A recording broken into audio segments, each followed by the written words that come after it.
All right, so we're diving into the world of pawnbroking today. It's interesting. Yeah, it's more than just those tense reality TV showdowns. Right. Yeah, The stuff you sent over really paints a different picture. totally. Yeah. It's a lot more than meets the eye, that's for sure.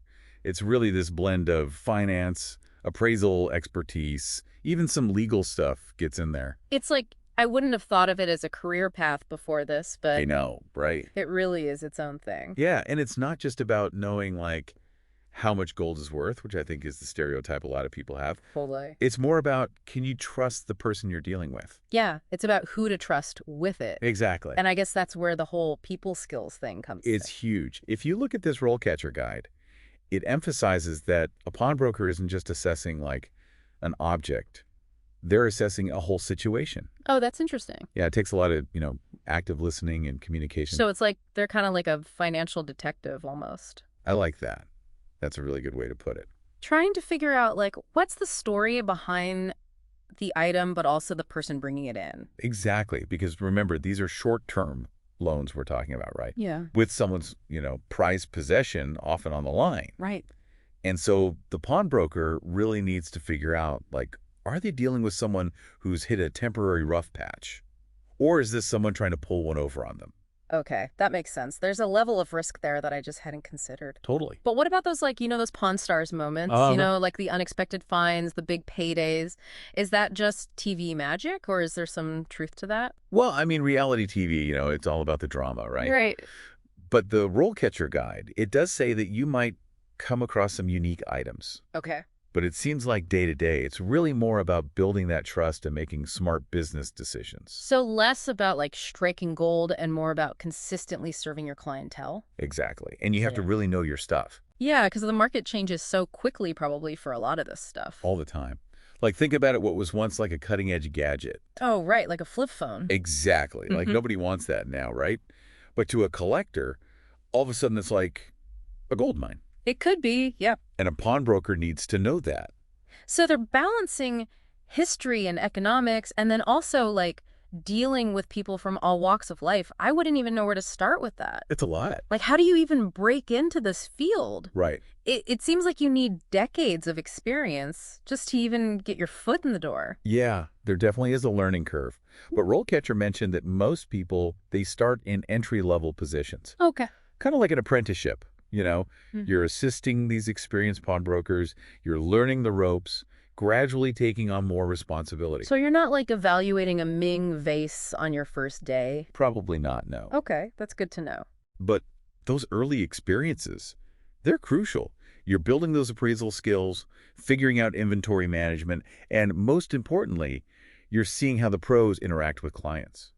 Because it's one thing to know what something's worth, it's a whole other thing to negotiate a deal, Exactly. especially when emotions are running high. For sure. And that's where those soft skills really shine. Mm-hmm. You got to know how to like de-escalate a tense situation.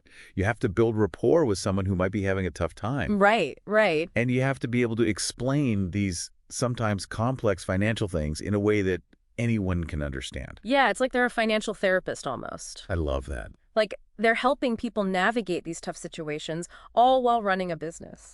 That's a good point. Which makes me wonder, what does career progression even look like in this field? Is it one of those like once a pawnbroker, always a pawnbroker type deals, or is there room to move up? Oh, no, there's definitely room to grow. Okay, good to know. So how does that work? Well, you move beyond just assisting.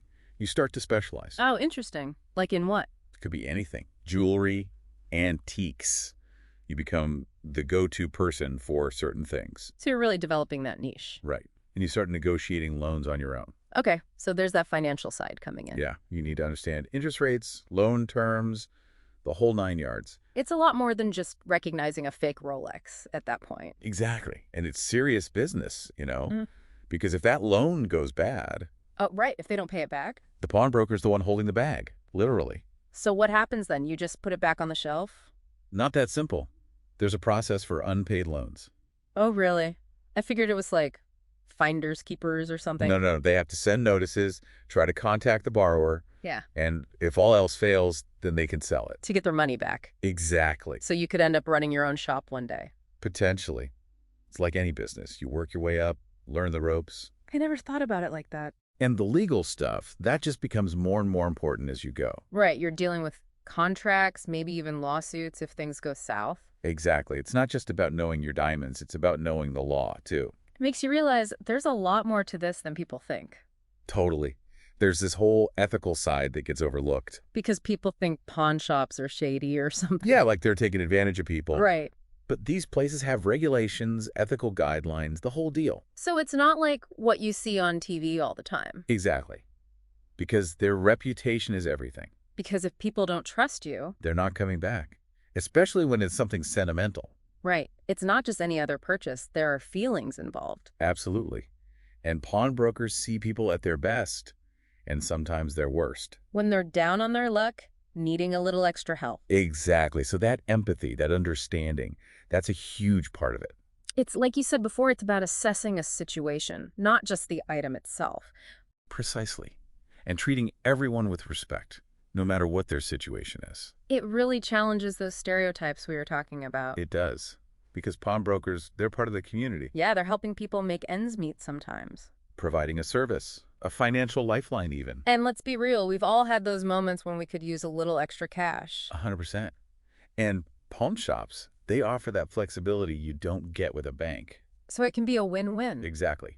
The client gets the help they need, and the pawnbroker gets something for their inventory. Speaking of, how often do those hidden gem moments happen? Is that just a TV thing or what? It's definitely not every day, but it happens. Pawnbrokers see a lot of cool stuff. Like what kind of stuff are we talking here? Could be a vintage watch, a first edition book, you never know. Now that's cool. Those are the stories you hear about and think, man, I wish that was me. Right. And it's that expertise, that knowledge that allows them to spot those treasures. It's like they have the sixth sense for value.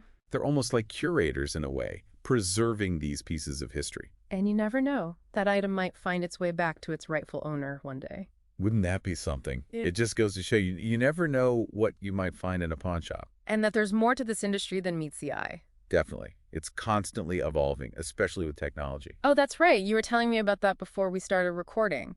Yeah, it's changing the game. Okay, so no robot pawnbrokers yet, right? Not yet. But they are using specialized software now. Oh, wow. Like what?